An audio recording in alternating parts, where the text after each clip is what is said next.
Pemirsa, seorang pemancing menemukan jasad pelajar yang tenggelam di Sungai Ogan, Desa Sungai Pinang 1. Korban ditemukan mengapung di pinggiran sungai di Kampung Keramat Bawah, Kelurahan Tanjung Raja, Ogan Ilir pada Senin malam.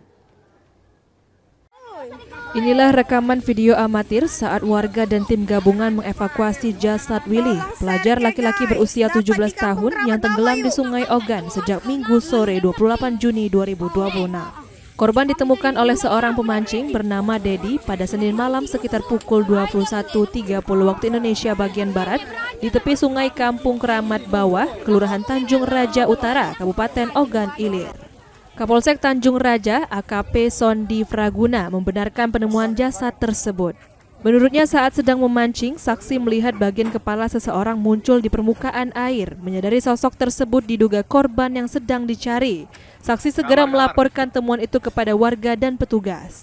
Tim gabungan yang terdiri dari Basarnas, BPBD, TNI, dan Polri kemudian mengevakuasi jasad korban ke Puskesmas Tanjung Raja untuk pemeriksaan awal.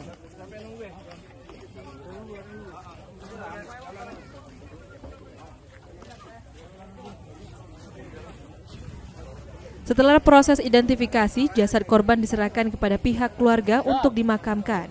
Pihak keluarga menolak dilakukannya otopsi dan menerima peristiwa tersebut sebagai musibah. Ahmad Romawi, PAL TV.